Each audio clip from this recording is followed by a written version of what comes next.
Hey, everyone, and welcome to today's Program Yourself Thin podcast. Today, we're talking about progress over perfection with your weight loss, because when it comes to losing weight, you're not going to be perfect. You can be perfect for a couple days, a couple weeks, once in a while, a couple months, but you're not going to be perfect for the long term. You're not going to be perfect for the rest of your life. So you've got to take that idea and stop focusing on it, because it sets you up for failure. If you think you're going to be able to do something that's impossible, then you're going to feel real disappointed when it doesn't happen. And that's what most people do when it comes to weight loss. You set up these ridiculous expectations that starting on a Monday, you're never going to eat sugar again. You're never going to eat carbs again. You're never going to eat more than 1,200 calories again. Never going to emotionally eat again. Whatever you may say to yourself, this idea that you're going to be perfect following your plan on day one and you're going to ride that perfection on until you lose all the weight is one of the core mindset reasons why you're not getting the weight loss results you want, because it's not realistic. That model is not built for the real world. You have got to build into your model of success in terms of your weight some room for mistakes. And that is where we get focused on progress, because it's about progress. It's about each and every day getting better, not being perfect, because you're going to make mistakes consistently, but you can make mistakes and still get results. It may not be quite as fast, but it's going to ultimately get you better results, and it's going to be long-term results if you start changing your mindset with this. But if you go into your weight loss thinking you need to be perfect, and the second you make a mistake, oh, I blew it, and forget it, well, you've got experience with what happens there. You basically do something for a little while and then quit. And so the alternative is to really get obsessed and focused and excited about the progress that you're creating. And when you do this, it's one of the greatest gifts you can give yourself, because there are so many ways you can make small improvements with what you're doing. And as you start to get excited about small improvements, realizing that all big accomplishments are the accumulation of small accomplishments, you start celebrating and getting excited by small improvements and progress in what you're doing.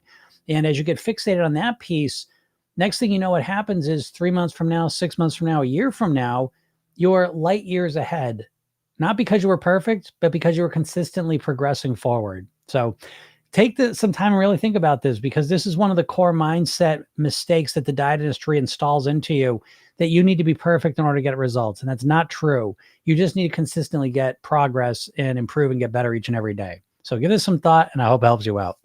If anyone has any questions, feel free to ask them. What's up, Connie? How's it going? Feeling overwhelmed? Yeah, that can happen. I mean, I don't know where you're at, but I think this is an overwhelming time for a lot of people for different reasons. But certainly if you have kids right now, excuse me, if you have kids, you're going to feel overwhelmed most likely, because you just did the whole summer into school thing. Open the windows here. So summer into school is just an overwhelming time, and you're depleted. You know, that's another thing. I think parents, people in general, kind of unawares of where they're at physically, energetically, emotionally, but parents especially, because one of the first things that goes when you're kind of sleep deprived and tired is your awareness how sleep deprived and tired you are. So again, as a parent, you kind of just, that just becomes the way that you feel all the time. So not surprised, Connie. So my suggestion to you, if you're getting kind of that typical parent overwhelm stage that people get into, is take some time for yourself, right? The opposite of being overwhelmed. What, again, back to the dieter thing. What most dieters will do is they'll be overwhelmed, and then oh, it's the perfect time to start some really strict plan, or now it's time to force myself to do more shit that makes me more overwhelmed. So sometimes, Connie, the answer when we feel overwhelmed is take a step back and recover, take naps, relax as much as you possibly can. Look for opportunities to do less for a little bit, recover, and then take steps forward. So hope that helps a little bit. Mara says, hi, I was searching your podcast on Spotify yesterday and came across Dream Setting podcast from 2012. Oh my God. I made a podcast for that. That was a program I had back in the day. That's one of those programs I'm going to redo this year, probably. I know I'm going to do it this year. I love the dream setting concept, and I think I can do the whole program a lot better now, but that's funny. Yeah, dream setting. That was one of the early programs. That's like I made a lot of programs back in the day. Program Yourself Thin was my first one. And then I had dream setting. I had my new self-image. I had addictive health. I had a bunch of weight loss programs. But yeah, that's funny that you found that. Casey says, been saying I'll start tomorrow for 3 months, might actually lose my mind. Yeah, Casey. I mean, again, there's another one so common, and I don't know. Obviously, in my world, I'm a coach, I'm a hypnotist. So everything's mindset for me primarily. Certainly I know a bit about, the specifics of eating and all that, but I'm primarily focused on mindset. And I think that's one of the most common things with people when they want to start weight loss, especially. It's like you keep putting it off because you're making it such a big deal. I guarantee, I know you are. So, I'll start tomorrow. I would love to know what that means. Because when people say I'll start tomorrow, too, I'll start keto, I'll start Weight Watchers, I'll start counting points. It's something overwhelming. You're already overwhelmed and tired and depressed and all bad things. And now all of a sudden you're just going to add to the bullshit by starting some strict thing tomorrow that's hard to do, hard to keep track of, all that. And you wonder why you avoid it, though. So, I don't know if you guys can hear that. Anyways, so yeah, so Casey, again, what I like to do when I get to the point where I won't start something that I say I want to do for 3 months, instead of getting mad at myself, I usually look at like what I'm expecting myself to start and I'll break it down. There's a phrase we use in the program called reduce to the ridiculous. And I will take whatever it is you're going to start tomorrow and I'd break it apart and do about 5% of it and see if I can get myself to do that. And then, oh, well, what's the point of doing that? Well, the point is you did something, so now you can compare it to what it's like to go 3 months. I'm going to start tomorrow. And then you never do. And again, we can all relate to that. We all gone through that, but it's very, very common. But again, where most people get when they say that, though, is like, well, it's my fault. There's something wrong with me. And it's frustrating. And it is. But the answer is not for you to imagine at some point you're going to just force yourself to do it. It's to break up your thing and make it more manageable. But maybe that's a crazy idea. Mara said it was amazing. A great listen. Yeah, it is. Dream setting thing is awesome. I think that's why I tell you guys this all the time. I wish those weight loss drugs were real, really worked the way I would love them to, what would that be? I wish that the weight loss drugs would make you want to eat healthy in addition to reducing your hunger a little bit, but they don't. So I feel part of my mission in life is to help people with the weight, but again, I always tell you, if the medicine, the second the medicine comes out and they're like, oh, it makes people want to eat healthy and helps them control their weight that way, I'm out the door. I'm doing personal development stuff, which I'm going to do anyways. But I feel a literal responsibility to do this. So, but yeah, the dream setting is awesome. It's a great concept. Mario says, my mental health has been rough this year, but meditation has been helping. Yeah, that's how it is, Mario. I mean, that's why meditation, I think, it's just fundamental for me. Mental health is always going to be rough. If you live in America, your mental health is going to be fucked. I don't care. We're designed to have fucked up mental health because it leads to more consumerism. And so I'm a big believer in that. But so you got to kind of figure it out yourself. And meditation, I think, is a cornerstone piece of getting a handle on your mental health. Because what you need, it's not just always solutions that fix everything. Sometimes you need a strategy that lets you just minimize or manage the bullshit. No solution or, in sight, and meditation is one of those things because it's just a break. There's a lot of benefits of meditation, but to me, I use meditation a lot of time. When I feel like shit, I'll just use it as a break, just to shut my mind up for a minute. Can I just be a human just existing for a moment with all the negative chatter in my head? Can I just get a few minutes of that? And, even if you don't get complete and total silence, you minimize the negative stuff by a lot. You calm your body down. And so, yeah, that's why meditation is a core part of Program Yourself. Then it's a core part of my life, no doubt about it. And I love it. And I think it's a useful tool because, yeah, mental health is always going to be an issue for people. Always. And we're humans and we live in a crazy world. So I don't know. You better have some strategies to deal with mental health. And you better learn them yourself because this society doesn't give you any of them. I'm in a bad mood, but it's true. Connie says, I keep expecting things to calm down and it's not happening. Trying to stick to water, master ritual. I hear you in my head just be all or something. Yeah, well, Connie, that's it, right? I mean, this is the most important time, I believe, that the most important time of mastering your weight is when you're just feeling completely overwhelmed. And And Connie, I think that's another piece though, is that here's another, what you said is really valuable. I keep expecting things to calm down. Stop doing that. Okay. Just expect they're going to be the same, and then look for little opportunities. Here's the thing I'll tell you, Connie, this is a real big shift. It's the difference between saying, and I know you're like this because I know I'm like this, and people in my program are like this because we're all kind of type A-ish, perfectionist, overachieving, action-oriented people. And when you get the water thing or the master ritual, you got these different habits you want to install. A lot of times we kind of get caught up in doing them. Did I do it? Did I not do it? And instead we want to really look for the reason we want to do it. So that'll help you a bit, Connie, is if you start looking for it, like, I want to drink water so that my mind operates more clearly, so that I feel more calm and relaxed. So my body is, working at an optimal level. Whatever benefits you assign to drinking water. Master ritual, same thing. I just want to do a couple minutes of that so I can kind of, loosen my body up, relieve some of the tension, relax a bit, help me sleep better. And so you get to the benefit you get out of doing the thing. Don't just get focused on, I got to do the thing, because then all of a sudden it just becomes, we can turn things like that are really beneficial to us into just another to-do list item. And it becomes, we kind of lose sight of why we're doing it. And so for you, Connie, first thing I do is I say, things ain't calming down. Okay. So just stop saying that to yourself. Expect that they're still going to be crazy. And within that craziness, look for opportunities where you can calm down within them. And I think that'll change the dialogue in your head a little bit and lead you to strategies that are built better for you right now. And then on top of that, when you want to have these little habits that you want to install into your life, don't just say, I got to do the habit. I got to do it. But also take a little bit of time to reflect on why you want to do it and how it's going to help you and benefit you. And then that may support you a bit. What's up, Linda? Linda, I made it to 2 nights in a row without eating after 7. Yay, it hasn't solved the loneliness. Yeah. But I didn't expect it to. Very good. There are circumstances that I can't change immediately, but at least working on the eating at night. Came home at lunch break, first day back teaching. Had to have my salad. Hey, all right. Nice job, Linda.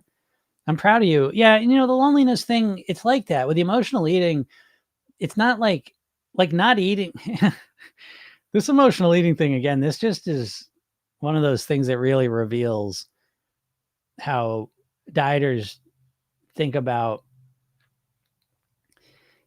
really think about things in a very kind of superficial way, I'll say, and emotional eating is right at the top of the list, because I think emotional eating is pretty much everyone's number one problem in some form or another, because if you never emotional ate, you'd only eat to nourish your body, and then you probably wouldn't have a weight issue.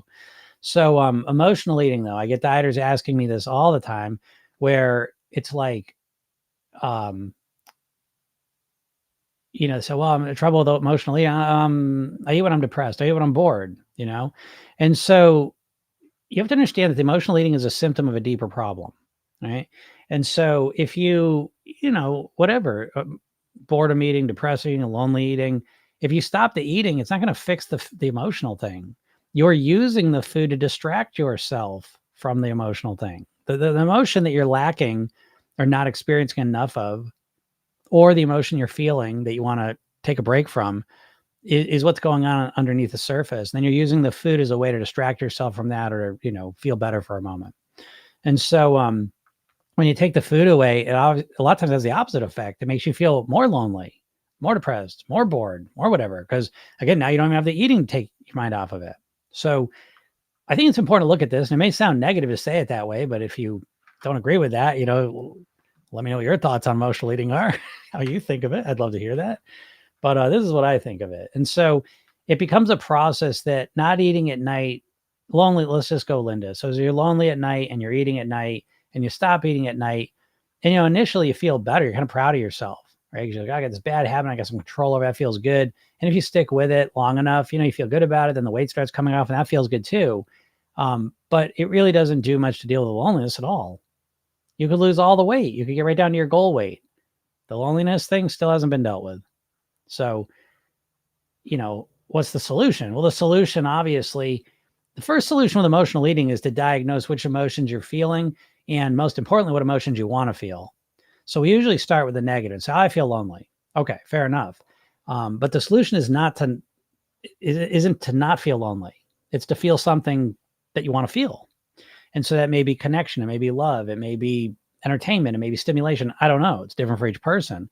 But if you take a little bit of time and focus on, what do I want to feel at night? I said, well, I want to feel connection. Right now, you may say that, and you may say, "There's no way in the world I'm gonna feel connected. I got no one in my life, and no way to meet people, and nothing's working, and I'm new to town, and I don't know anyone." Whatever you may say, okay. But it becomes the North Star for you because at least now we're in the game, right? It wasn't the eating. It wasn't the emotional eating is not the core problem. The core problem is you don't know how to feel connection or love or whatever it may be. And so it's a process. It's a process. Again, when I say take your weight loss rapid in personal development, this is what I'm talking about. If you feel lonely, the question becomes day in and day out, what do I want to feel? I'm just going to make up, I want to feel more connected to people. Okay, I'll just keep it that way. And so the question is, how can I feel more connected to people? And you think about that day in and day out. As you go through your day, how can I feel more connected? What is connection? When have I felt connected? How did I do it? What's it feel like? Who did I connect with? Where can I find those people? How can I have more connection? If I felt that now, what would it feel like? Where can I feel more of that? And so we get obsessed with these types of questions. It's a solution-oriented focus, a solution-oriented mindset that's aimed at what we actually want. And so again, I don't know, how long would it take you to feel connection? Well, I don't know. Maybe a week, maybe a year. I have no clue. But doesn't it make sense to aim your attentions at that? Because that's the core problem. And to be honest, that's probably a big part of the problem has created the weight issues. So to me, it's like, it's well worth your time and effort. Well, that takes too long, Jim. Well, I don't know. What can I tell you? Sometimes things in life take a while, And so I wish it wasn't that way. I wish no one felt lonely or sad or bored, but people do. And so what's the next best thing? And that to me seems like it is aim at what do you want and then get mildly obsessed with it until you get what you want. So I'm proud of you, Linda. And again, I'm proud of you for recognizing it. I'm glad you realize that it hasn't solved the loneliness and it's not going to, because eating has nothing to do with loneliness. At best, it's a distraction for a moment. But how would eating ever fix the loneliness? How? It can't. It's not equipped for that. So maybe a hard pill to swallow, but at least you're in the real world now, And I think that's helpful. What's up, Cindy? Good afternoon to you. All right, it says my For You page is always fit people. Oops. My For You page is always fit people eating junk food, and it's so confusing. I mean, I get how I could see it be confusing, but it's I know it's confusing actually. I just got someone wrote to me, maybe I'll do it, I don't know, but someone's found this podcaster and he's a carnivore, and I guess he was saying oh, he's looking for people to get on his podcast, and someone wrote that out to me. Maybe I'll get on there, but I don't. But the point is, what I was thinking about, I'm like, he's like, oh, what are your concerns about carnivore? And it's like, to be honest, I'm not a scientist. I'm not getting scientific discussions with people. That's not what I do. But maybe I'll reach out to him and get on it. It might be interesting. But the reason I bring it up is that there's so much confusion out there, because this guy, I'd never heard of him before, and so I don't know. But his story, he was really sick, and now he's really healthy, or he's a lot healthier. Eating a carnivore diet, which no shit. I think carnivore diet, you're going to do better than a standard American diet, but what's the main issue I have? Well, it's extreme and it's not really sustainable for the average person. And the point I'm getting to, I guess, is that there's so much confusion out there, but I think you see through the confusion mostly. Well, I mean, to your point, Mario, I don't know how at this point you can't realize that social media is full of shit. I don't understand this part, but I know desperate people and confused people are easy to, I don't want to say manipulate, but they kind of fall for things. And I just think that it's funny. I sent an email like that yesterday. I sent an email about it was a coaching promotion for some people, but I was talking about how I was ready to make a pizza. I was, oh, how's he eating pizza? How's he eating pizza? He's thin though. How's he eating pizza? I can't eat pizza. If I eat pizza, I'll gain 100 pounds. How can he eat pizza? And so it's like that all or nothing mindset. You know what I mean? You see someone eating junk food and it's like, why is it confusing? They're just getting on there. I don't know what they're doing, but maybe one of the classic moves, I think then people do this all the time. A lot of times they'll eat bullshit when they go out socially because it's a flex, And then I think people overweight see it and they think it's like a recency bias. It's like you see it and then you think that's how they eat. I do it because if I go out, someone comes over, I'm making pizza and I eat half a pizza. Oh my God, how's he skinny? Well, you don't fucking watch me the other 8 days of the week. Like you're not watching me. You know what I mean? Like you see me for an hour eating and it's not representative. And so, and again, who gives a shit what they're doing? And then the third one is Mario's at his goal weight. So what's confusing? I think Mario, you probably do well getting off social media. You're easily confused. But again, what happens, this all goes back to what I tell you guys every day, is that dieting and weight loss have really been set up for you not to think. But you're not thinking. You're basically, every diet is someone telling you what to do. And then you go, oh, I'm going to do it. And then you try and do it. Right. And you're never like, what works for me? Right. Mario's here. He's lost 40 pounds himself. Right. And so he's still, if you didn't know Mario, you'd think Mario was overweight the way he talks, and it's like, how could you be confused? You know what you've done to lose the weight. Because why? Because you see some slim influencer fit person on some social media thing eating a brownie or something. What's that mean? But I don't give a shit if I see someone eating a brownie and they're fit. Doesn't confuse me at all. So again, the secret way to get out of the confusion, Mario, is just to focus on what works for you. And you know what works for you. You dropped 40 pounds. So, you know what I mean? The more you start to live in Mario's world of what Mario needs to do to weigh what he wants, the less confusion you'll have when you see other people doing that shit, I think. Marcy said, I got a big math project this week. Good thing I don't have to rely on willpower. That's so true. I'll see those willpower exercises. Those willpower studies are fascinating because typically people have very limited idea what willpower even is, but it's, that's a lot of times what they do is they give people math problems and then they test their willpower, and your willpower is your prefrontal cortex. And so if you're doing math, it uses your prefrontal cortex. And if you do lots of math, you drain through your prefrontal cortex energy. And so now you don't have a whole lot of energy to make good food choices. Does that make sense? So that's why that's just one more reason why diets don't work, because making decisions is a prefrontal cortex process. And so you go on a diet and now what you're not supposed to eat, but now you have to decide what you're going to eat. You have to understand the flip side of any diet, like a keto, nothing sounds easier than keto on paper. Just stop eating carbs. Well, I can do that. Right. But the flip side of that is that you have to completely change how you're eating. So you have to completely think and decide on and prepare and figure out how to prepare and make what you're going to eat for breakfast, lunch, dinner, snacks, whatever. So you have to make all new decisions. It's estimated we make over 200 food decisions a day. So you start on your diet that seems so simple. It's just 1,200 calories. I can do that. I'll count my points. Oh, I can do that.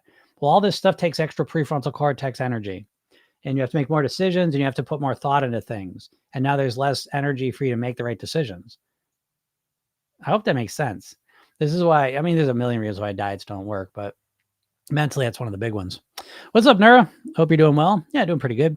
September's always been New Year's beginning for me. Yeah, I know. I tell people that all the time. That's why I sent some things out. Labor Day right now is a real great time, to set some goals for yourself to hit for the new year. God damn you if you listen to me all the time and you're waiting until fucking January 1st to set some new year, new you goals to lose weight. I can't think of anything worse, and I know this is what most people are going to do. They're going to wait. They're already waiting. They're already sad. The year's blown. They're already into January 1st mode, and it's like you're going to piss away 4 months of opportunity to create changes and shifts. So I'm proud of you, Nura. Good for you. Connie says, good point, Jim. Don't want to set myself up for disappointment by adding another thing to my list. Exactly, Connie. So just double down on the things that are working for you. And if you're going to add something new, add something simple. All right. Jim said, I managed to go 2 nights with absolutely no snacking in a row. I'm so proud. Yeah. Congratulations, Jim. So the secret now is you want to model that, when you get through a night where you didn't snack, you really want to model that, because again, it comes back to the idea that your subconscious doesn't understand negatives. Right. And so most of the time, I would say probably the biggest habit people have is they're snacking at night, So how do they define the goal? Well, I want to stop snacking at night. So again, it's like if I tell you not to think about a banana, though, don't think about a banana. What you thinking about? Banana. So if you make your goal all about not snacking at night, what you're subconsciously doing is fixating yourself on snacking. And so the alternative is to say, I want to just sit and watch TV all night. I want to sit and scroll through my phone and read a book and play guitar and watch TV and then go to bed.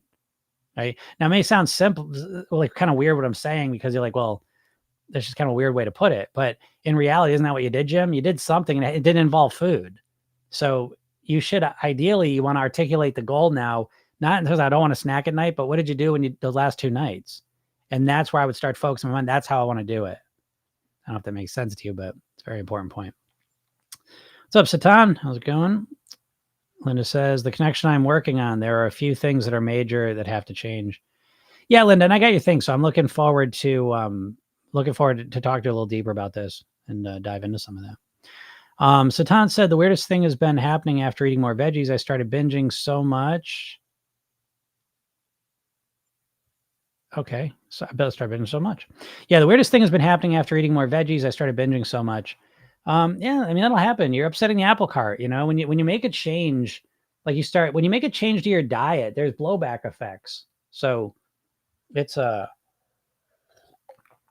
big deal. I mean, if you look at, you would have binged anyways. And, you would have less vegetables in your body. So again, I look at the last couple of weeks and I consider it a huge advantage because I think long-term though, and Satan's a guy who didn't want to eat any vegetables, hated vegetables, couldn't think of one vegetable he liked. And now here he is. He's got a couple vegetables he likes. So I don't give a shit about the binging. You know what I mean? Like you're not even at the point. I don't know. Again, don't think about weight loss like this. Y'all just think it's so weird. It's the weirdest thing. I try and find ways to like express this metaphorically, and I struggle with it. But it's the weight loss thing. What's presupposed in the concept of weight loss for most people is that they know how to do it. They just got to start doing it. And people don't, like we compare that to learning a musical instrument. I think that's one of the best comparisons. But it's like if you, I'm going to learn the piano. You never say like, well, I know how to do it. I just got to do it. I got to learn it. I got to learn how to play the piano. And you would be well served by realizing you need to learn. And by what do we mean by learn how to play the piano, right? So some of it is theoretical, right? You have some idea. Well, what's a song? What's the structure of a song? What is a song?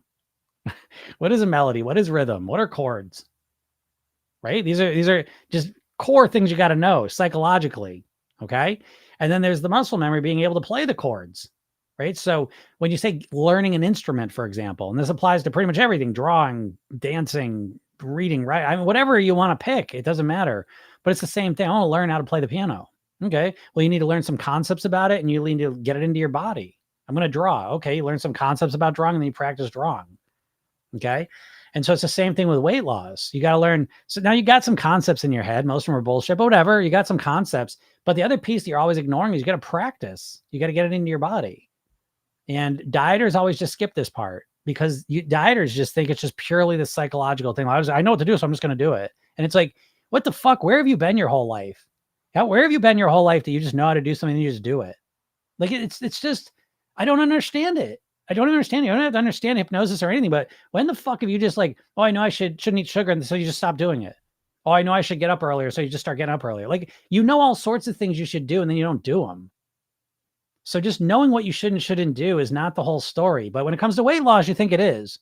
And I don't understand this. So anyways, the point being that even we can bring this down to a more, kind of granular levels of, for Satan here, how's he going to get a handle on his weight? Oh, I should eat less. Well, no shit. But how are you going to eat less consistently?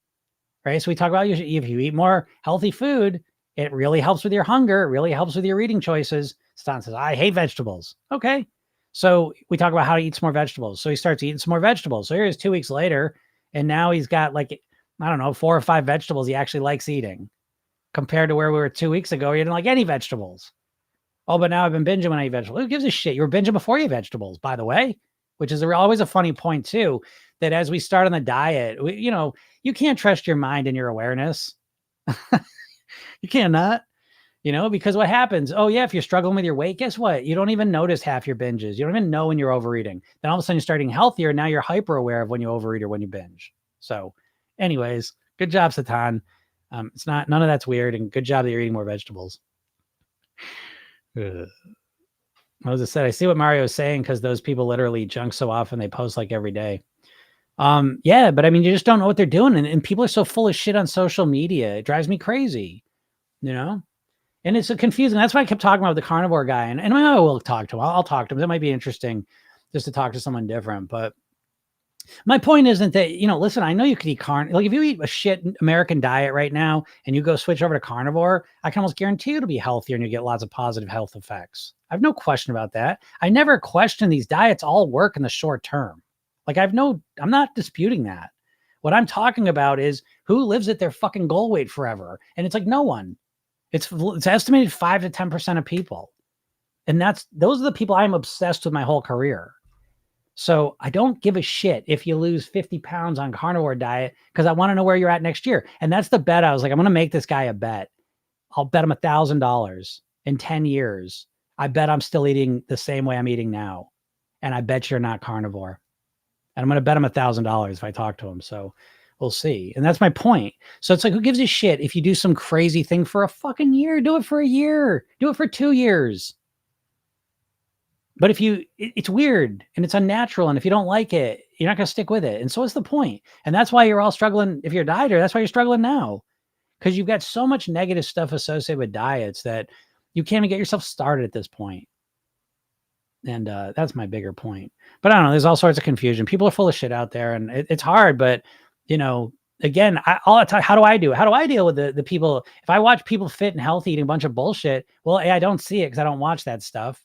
You guys are all watching it and you're getting flummoxed and confused. I wouldn't be confused. I don't give a shit. If I see every day someone does a live and eats a bunch of bullshit and they're perfectly healthy, in my mind, I would say, yeah, because I don't know what they're doing the rest of the time. I mean, I'm eating, but I just instantly, I know it's not good for my mindset and I just ignore it. So again, you guys, hey, this is a regular phrase, right? But like hate watching stuff. You know what I mean? Like you're confused or, someone just really gets you irritated, but you keep watching them. You guys do that with the weight loss stuff. You know what I mean? You keep exposing yourself to shit that gets you confused or feeling bad about yourself or whatever else. And again, in Program Yourself Thin, we're absolutely managing our mindset. So I wouldn't do that to myself. There's no positive benefit coming out of it. So, yeah, I mean, it's meant to do that practically, and you're falling right into it. So what can I tell you? Especially you, Mario, you watch all this bullshit. The big back stuff. Like if I was struggling with my weight and I was trying to eat better, the last thing in the world I'm watching is people big backing it. Like that's the last thing I want to do. Does that make sense? But you guys are weirdly drawn to this stuff that sabotages you. Ronnie says, is it normal for my eating and working out to feel stagnant? Just moved temporarily. Work sucks. Don't know where I'll be living. Have actually lost weight, but eating to try to save. Feeling too thin. Yeah, I mean, stagnancy is just the name of the game. It is at some point. I don't know. It just is. So what's your ability to sit with that, But again, Ronnie, I know a little bit of Ronnie's situation is that Ronnie is, he's in a period of time where there's upheaval, new job, a move situation. So there's a lot of uncertainty. And so, yeah, that's going to affect your eating and probably your working out, So to me, I grade myself differently in different situations. So I grade myself now. My daughter just went to college, it's very disorienting, you know what I mean? Period of time.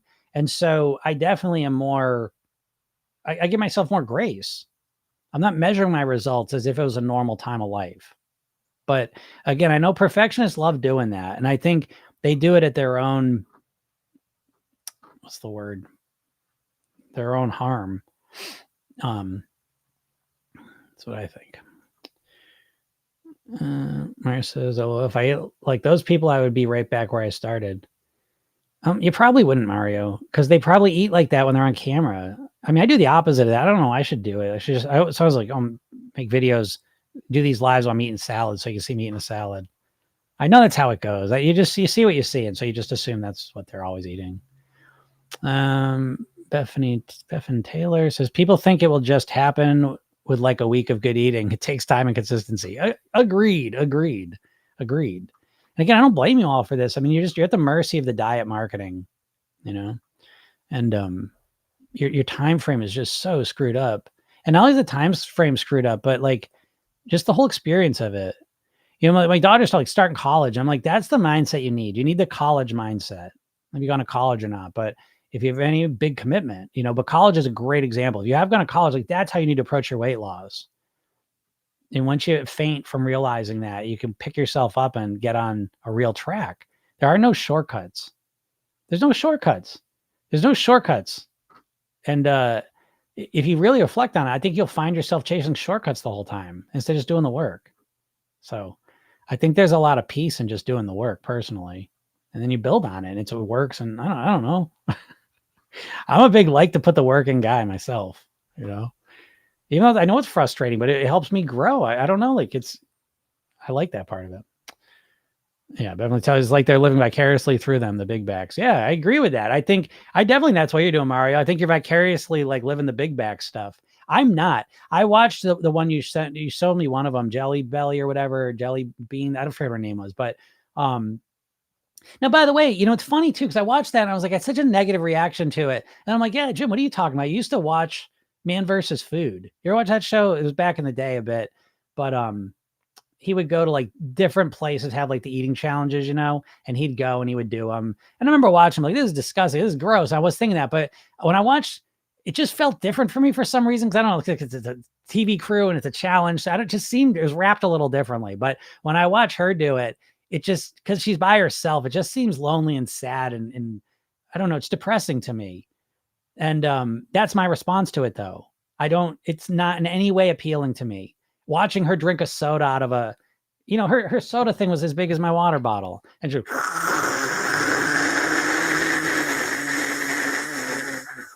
like 15 ounces of soda in one sip. And I'm just like, it's gross to me. And it's nothing to do with her weight or what she looks like. I didn't even notice that. So it's just it's the excessive consumption. It's gross to me. That's my physiological response to it. And so I'm not appealing. It's not appealing to me, but I could see how you ate that way. I could see how it's like, yeah, you're vicariously living through it. But if you're vicariously living big back stuff, you better know that's going to have, that's literally hypnosis. It's literally hypnosis. And so it's going to have a lot of negative impacts on you. Probably it's going to probably create confusion and all sorts of weird emotions, oops. So, yeah, that's what I think. I agree with Bethan. I like that name. Cindy said, I checked the standard weight chart this AM. Now I have to lose an additional 30 pounds. No, you don't, Cindy. You don't have to lose shit. Okay. That weight chart, the weight chart's like a starting reference point. But if you look at the weight chart and you're like, oh my God, now I gotta lose the 30, but why do you have to lose the 30 more pounds? I don't know how much weight you want to lose total, but how about this? How about you still set the same goal for yourself that you had yesterday? And then once you get there, then you can decide if you want to lose another 30 pounds. Okay. That 30 pounds is up to you. You never have to lose shit. Take that weight chart and forget it because it's bullshit. I can't tell you the number of people that discourage themselves because of what their doctor tells them they have to lose, or they look at the BMI chart, or they look at some chart that tells them what they have to weigh. It's bullshit. You get to choose your weight. And I suggest you choose the goal weight with the one that's going to be the best quality of life. Because already right now I can hear in the way you're saying it, Cindy, that now you're thinking it's a lower quality of life. I have to lose more now. No, you never have to lose more. None of you have to lose weight. If anyone thinks they have to lose weight, please let me know why. And I'll prove to you that it's bullshit. You never have to lose weight. Never. Go ahead. If you think I'm wrong, give me one situation where you have to lose weight. Prove me wrong. What's one situation where you'd have to lose weight? Bet you can't find one. What's up, Carmel? Hi, can you advise what I should do to reduce prediabetes? Test results, please. Yeah, that's actually an easy one. The easiest way to deal with the diabetes stuff is to start eating more whole natural foods. The more whole natural foods, fruits, vegetables, greens, beans, whole grains, the more of those you eat, the less likely you are to spike your blood sugar. And the more stable your blood sugar is, the less insulin released in your body. Less insulin released in your body, less diabetic or less insulin resistant you become. So that's kind of an easy one. Should I cut carbs? I already stopped any sugars. No, I wouldn't cut carbs. I would definitely cut down on the refined carbs like flour, sugar. Definitely cut those down. Cut them down. I wouldn't completely cut them out, but that's me. You do what you want to do. But what I would absolutely do is focus on what I want to eat more of. What I want to do is I want to eat more whole natural foods, because those foods are going to nourish your body. They have lower glycemic index almost all the time, right? So that's what I would do. What's up, Rebecca? I have trouble relaxing to the hypnosis every time my face itches. Maybe it takes practice. It absolutely takes practice, Rebecca. It takes practice to relaxation, hypnosis, meditation, all take practice. Especially if you're just coming into it as a standard American, your brain is just shattering on overdrive, And so, yeah, it takes practice, but I think it's the most valuable thing you could ever do. I think just the benefits of that are just profound, I think. So I think it's well worth it. People big backing it. Mario says, I don't know why my For You page is full of dieting help. I do. What's up, Opa Vicky? How's it going? And I said, I don't know why, but lately I've been falling back into the anger with myself for gaining it back. I don't think I can truly forgive myself for the cycle. I agree, Connie. I don't think you can forgive yourself for the cycle either, as long as you're in the cycle. So there's no fuck forgiving yourself for being in a cycle that sucks. The secret is to get yourself out of the cycle. And the first way to get out of the cycle is to, beat yourself up. How about that? You got a choice. You can beat yourself up, or you can figure out ways that you can stay out of the cycle. We only got so much energy. This is the programming piece though, right? So Connie, you're kind of programming yourself. Are you it's that other voice beating yourself up, making you feel bad, for getting it back. And that's going to make you gain it back again. That's your fat voice. If you want to call it that, let's just do it. Let's just go all the way in on it. Because again, I was saying this the other day, Connie, I want you to hear this, is that voice we hear a lot of times is very critical. A lot of times we personify that voice in our mind as being the thin voice, right? Because it's always telling us what to do and it's so perfect, right? But what you have to start doing is realize that's the overweight voice. That's the 100-pound gain voice. I'd very clearly reference it as that, because that anger with yourself is absolutely what drives the overeating that makes you overweight. And if you don't believe that, let me know. But I think you'll find that it's absolutely one of the core drivers. And the anger uses up energy. It doesn't help you think clearly. It gets you very emotional. And I think that the more clearly you see that, you don't have to forgive yourself. You just have to become aware of something. The brain gives up pain for learning. Okay, so you can't stay in the cycle and just try forgiving yourself. You have to fix the cycle. And the first part of fixing the cycle is to realize the anger with yourself is literally the best way for you to gain weight back. Yeah, Mario says she's so viral for it. I heard it's just the money, but I think it's an addiction. Looks like binging to me. Yeah, sure. I'm sure it's an addiction. It's so funny. Like my eating's been shitty the last 2 weeks, really. It's been off the charts. Even last night, I'm like, I'm gonna get some Ben and Jerry's. And I went and got that. I'm like, I was getting it. Even when I'm getting, I'm like, because I'm in the throes for myself, right? I know people are worse than I am with the food. Obviously, I know this, but everything's relative. And so it's like, I just been eating shittier and drinking more wine and just the whole thing, you know what I mean? And so I'm like, I'm just going to get Ben and Jerry's. And it's so funny being in it because it just becomes a mode. It's like it triggers something in you and that part of you starts to take over. That's why you can't just get rid of it. Like you can't just get rid of the shit eating. Like you have to also simultaneously increase the good eating. I know it may sound strange to you all, which is crazy to me.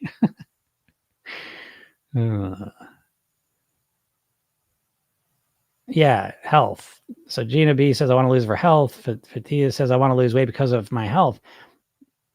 Yeah. But remember, those are wants, not needs. You don't need to lose weight. You don't need to lose weight. Do you need to lose weight to get healthier? For some people, but that's still not a need. You don't need to. You need to pay taxes. You know what I mean? Like, I don't mean to be like corny with this, but the semantic words you choose are extremely important. And when people say, I need to lose weight, I can't think of a faster way for someone to bullshit themselves than by saying that. 'Cause it's not true. How many times have you said you need to lose weight and then you in fact did not need to lose weight because you didn't lose weight? Need means something, and you're all using your language too squishily. So anyways, I need to lose weight because of my health. No, you don't. You can die. You could get type 2 diabetes. You could have heart disease. You can get all that stuff. People do it every day. So it's not a need. That makes sense? It's never a need. I always tell you guys this story that they did a study on men that had had open heart surgery and they tracked them to find out how many changed their lifestyle. And it was like 20%. So what's need mean exactly? It says consistency gets you out of the cycle. I agree. We say that in the program. It's one of our big mantras. It's consistency over intensity. And I think with dieters, they're all about intensity, right? Because they want to lose weight as quick as possible. But in Program Yourself, then we're really focused on consistency, because I agree that I think consistency is the golden road to success, in my opinion. I believe that.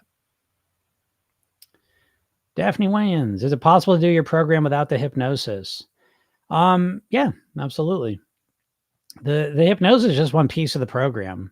And to be honest, to be completely honest, and I think the hypnosis is amazing. I think hypnosis is probably one of the most supportive things for weight loss, but supportive in and of itself I don't think it's going to do all the job. Now I'll leave that up to you. I'm taking the hypnosis piece and I'm separating. If you just want to do the hypnosis, that'll be available to you soon.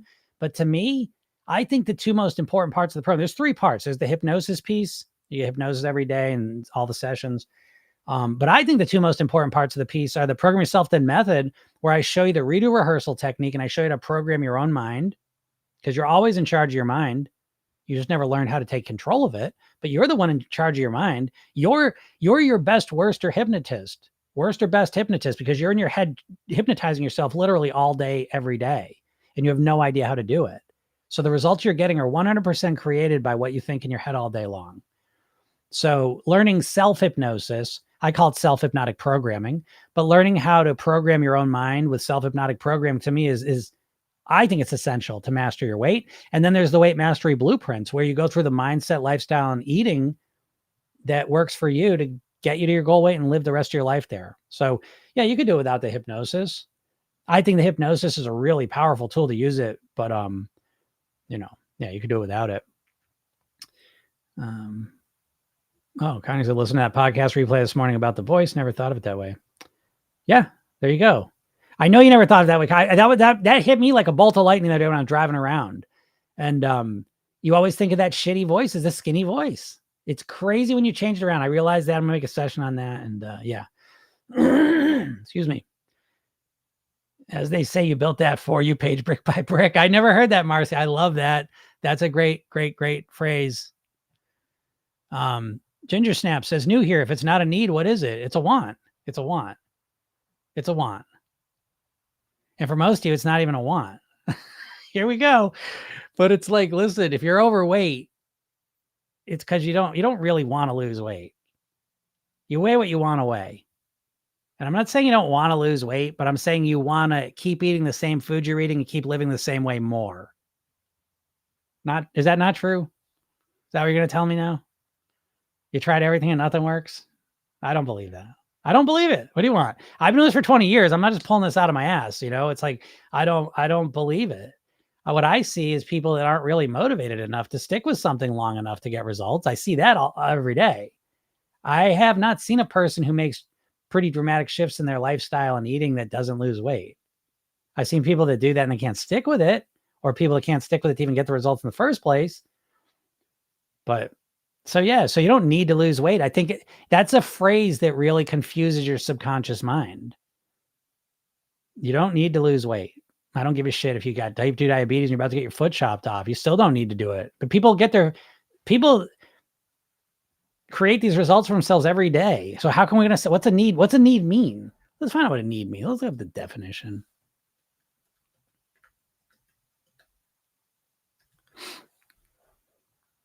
Yeah, required, because it's essential or very important. Required, necessity or obligation. Yeah, no, you guys aren't in that boat. Most of you are not anywhere near that boat. You'd love to lose weight. I mean, it'd be cool. It'd be pretty neat. I was thinking that last. That's what I was going to look up. Like, that's where the category is in for most of you. If you're overweight and you're not actively losing weight, it's because you wanting to lose weight is in the, it'd be cool. It'd be neat. I'll be swell. It'd be all right. You know what I mean? It's just, let's be honest, because you can't fix shit that you don't realize is broken. And a lot of you are walking around with the core delusion that you think you want to lose weight more than anything. You think because you think about your weight all day long that means you're motivated, and it's not. You're not motivated. The first hurdle anyone's got to get over to lose weight and ultimately master is that you need to get motivated.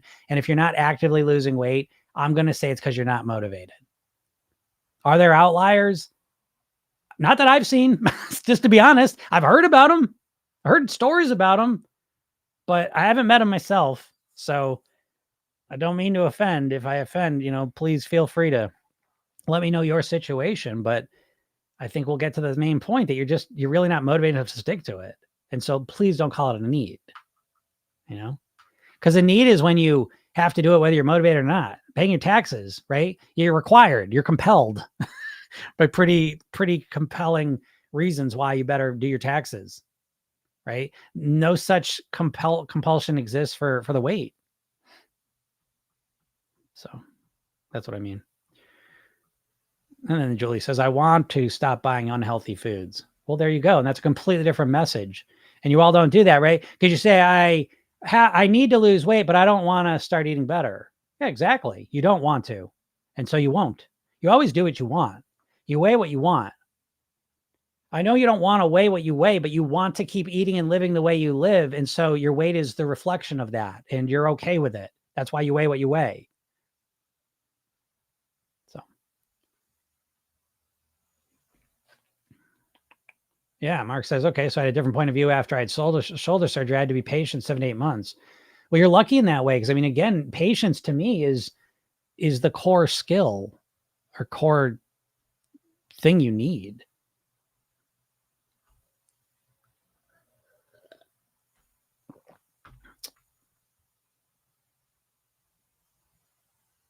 Mara said, ever since I started following Jim, I swear it's so much more dieting. I'm sure it is. I mean, like I never even use my Program Yourself Thin TikTok account. I never even scroll through it, because it's like, I don't want to watch weight loss stuff.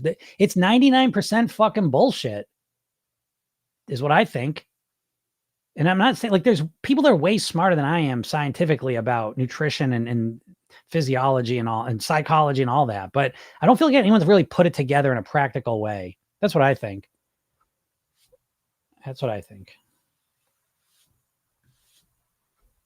So I would ignore that shit, but that's me. Mark lost 58 pounds in 11 months. Congratulations, Mark. That's wonderful. I think most people think it's too much effort. Oh, I agree, Mark. And it's because most people make it too much effort because most people have no patience. So if your goal in your mind is to lose weight as fast as possible, that means you have to choose the most extreme plan. It's a very apples to apples, right? The faster you want to lose weight, the more extreme thing you got to do. It's that simple. And so because you've been conditioned your whole life to just lose weight as fast as possible, simultaneously you've been conditioned to choose the most extreme things as possible. You don't think keto's extreme? You don't think carnivore is extreme? You don't think counting every calorie you put in your body is extreme? You don't think weighing your food's extreme? You don't think counting every point you eat all of a sudden is extreme? You don't think completely trying to change your diet in one day is extreme? That's what I mean. The fact you don't think that's extreme shows that your brain's broken when it comes to weight loss. It's not your fault. You've been programmed to think like a dieter. And you do think like a dieter. And dieters aren't thin and healthy. They're constantly struggling against their weight. Yeah. JLTR, looking for weight loss that lasts, not fast. I love that. Yeah, me too. That's why, here, let me give you a phrase. I don't know if anyone's new here, but let me give you a phrase you've never thought in your entire life. But I bet it describes your goal better than you've ever described in the history of your days. Big claim, right? But I'll give it a shot. So I know I know the mantra you said, I just want to lose weight. I just want to lose weight. I just want to lose the weight. I just want to lose the weight. Okay. That's a shitty goal. And what I would suggest you replace it with is that I want to return to my goal weight, because you've been there once before. I want to return to my goal weight, but here's the key part. And I want to live the rest of my life at my goal weight. Hold on near autopilot. When's the last time you articulated a goal like that for your weight? It's fine to say never. It's fine, But isn't that a better description of what you want? Do you just want to lose weight at this point? Because I know you've lost weight in the past and then put it back on. So you just want to lose it and then put it back on again? Is that what you want? I know that's not what you want, but that's what you keep fucking telling yourself. So your language is sloppy and you need to get more specific about what the goal is. And the goal is to return to your goal weight and then live the rest of your life there on your autopilot. Isn't that the dream? Oh, that's not possible, Jim. Whatever. That's not even your goal, though. That's my point, So And that's me. Says, I'm in a lot of pain, workplace injuries, can barely move, take doctor pulls that make me sick. Yeah, I'm sorry for that. That sucks. It sucks, man. Pain is a big challenge, right? Carmel says, wow, that's a good way to think about it. Yeah, of course, right? That's what I do. I've been doing this shit for 20 years professionally. I've done almost 6,000 private weight loss sessions. Yeah, there goes Daphne. I want to return to my goal weight and live the rest of my life there on near autopilot. Yeah, it's a nice goal, isn't it? Yeah, please say it again, right? Yeah, I say it every day, all the time, because you never hear this. This is what I'm trying to say. Your goal sucks, dude. Your goal sucks. That's why you're not hitting it. Oh, you want to lose weight so you can put it back on and feel fucking even worse? That's what your subconscious thinks about weight loss at this point, because you think like a dieter. Again, I'm not blaming you for this. I'm hitting you with some tough love, some straight facts, but it's done out of a place of love. I promise you. My mission in life is to help as many people as possible live at their goal weight for the rest of their lives. So I'm not trying to be rude. I'm just trying to snap you out of your fucking dieter trance. And the first step to doing that is thinking differently. Yeah. Yes, I know people that live that live that goal, same size their whole entire adult life. Yeah. I don't know if Joan's here, but Joan brought this up, and it's like, because here's an example too of how you've been programmed. Do you want to see? Because this hit me right between the eyes when Joan said it. But it's like, here's how you've been programmed. You're just one tiny example, but you'll feel this, I think, especially if you're a woman. But women, menopause, right? Getting older, you put the weight on, right? That's just natural. That's what happens. Our bodies change, right? But why don't Japanese women's bodies change like that? Japanese women stay the same BMI pretty much their whole lives as adults. We've been led to believe a bunch of bullshit in America. You know how much money is made off you being overweight, unhealthy, and unhappy in the economy? There's a lot of money there. So, you think lots of dumb shit that's making you stay overweight and unhappy and probably unhealthy a little bit. So yeah, anyways, but for all of you that would like that goal, oh geez, okay, that sounds great, Jim. That's pie in the sky stuff. That's fine. I don't mind you saying that. My whole career is about helping people achieve that. So it's like, I'm fine taking that challenge on. But the first step is you got to realize your goal sucks.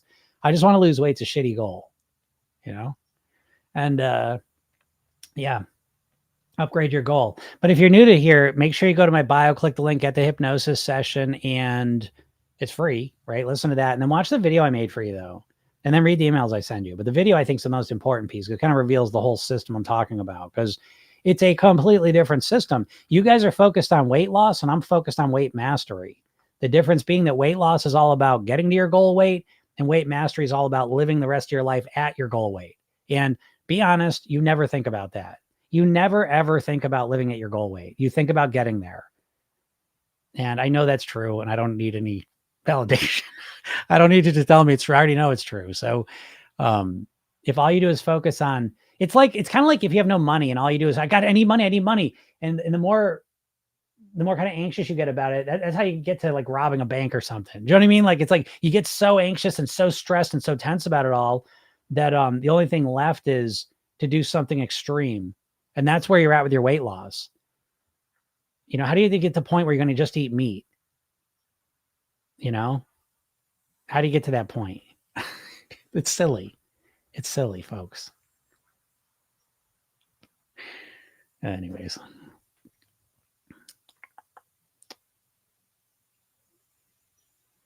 Yeah, Sadie says, excellent point about menopause, right? I know. It's just, and because again, my whole career has been working with women in some phase of menopause. I mean, 95% of my clients have been women somewhere, 45 to 65, so, and I've watched them all lose weight. So it's like, you know what I mean? Like it's not the menopause.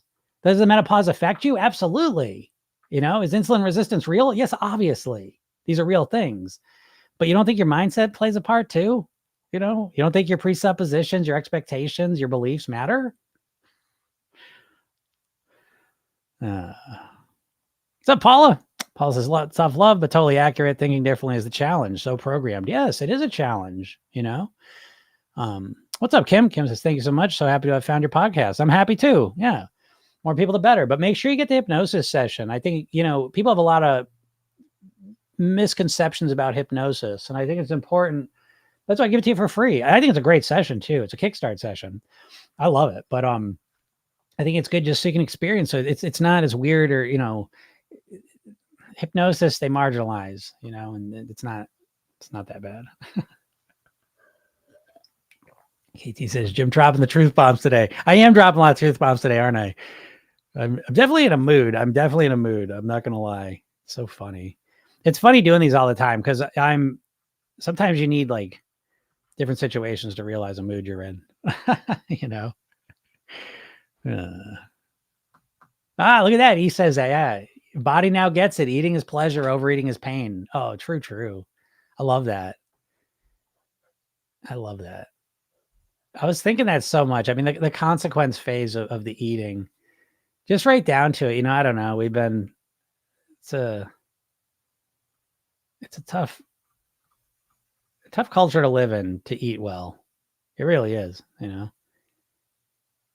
It's my life's work, you know what I mean? It just takes a lot. What's up, Astrid? Take a deep breath. You're wobbly on your chair.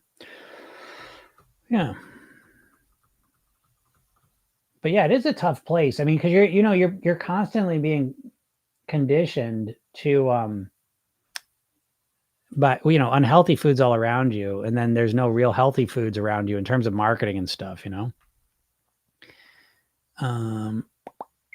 Okay, yeah, JLT's in the class. Yeah, excited for the class today. Can finally join. Nice. Yeah, I think you'll love it.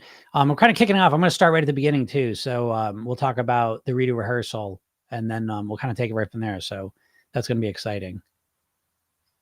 And yeah, love the classes. Be nice to get back to those. But all right, I got to get out of here. I actually got a lot of stuff I got to do today. Plus my kids got COVID. This kid's so lucky though. He was about to get braces today, ended up getting COVID. So now he can't get braces for another month. He was so excited. Sorry, everyone. Well, very good. If you're in my world, cool. Keep an eye on the emails and stuff and read those every day. Oh, Sandy's got my son got COVID too. Yeah, COVID's all over the place. My daughter's roommate got it. It's nuts. It's well, I mean, luckily, I don't know. I don't think it's as bad anymore, I guess, but is that really lucky? It was lucky for him. Your kid looked like he won the lottery when that little strip came out that he had COVID. I never seen a guy so happy. He gets to miss school some more and gets to skip the breakfast or gets to get braces. Yeah, Spence says that. Yeah, talk about marketing. How did Subway convince us eating a foot-long loaf of bread was healthy? That's so true, right? And so that's just a funny thing. Dan Kennedy used to always say that, and it's so true. But again, everything's relative. Again, I'll talk to this carnivore guy. I'll shoot him a thing, and if I talk to him, I'll let you guys know about it. But I'll talk to the carnivore guy, and he'll tell me all the stories, miraculous success stories about people eating carnivore. But the flip side of that is that, to me, like Subway's healthy. Subway's the foreground, and the background though is so unhealthy that Subway's healthy now. Do you see what I'm saying? And I'm not saying carnivores is even unhealthy as that, because I think carnivore is actually probably a little bit healthier potentially. But yeah, that's a good point, but that's kind of the world we live in. It's just such a black as white world that, yeah, you can lose kind of perspective on it. So anyways, thank you. Yeah. My son, actually, he's feeling pretty fine. And then again, he's at the age where being quarantined in his room with his Xbox is not exactly, a difficult situation for him. So anyways, yeah. Thank you for that though. I think he's doing pretty good. I'm thankful so far. It doesn't seem too bad. So he seems pretty okay with the whole thing. So, all right, everyone. Thank you very much. Again, if you're not in my world, go to my bio, click the link at the hypnosis session, watch the video, read the emails. The podcast is Program Yourself. Then it's on all the podcast platforms. Go check that out. And if you're in the program, I'm going to see you. We got a coaching class coming up today at 3.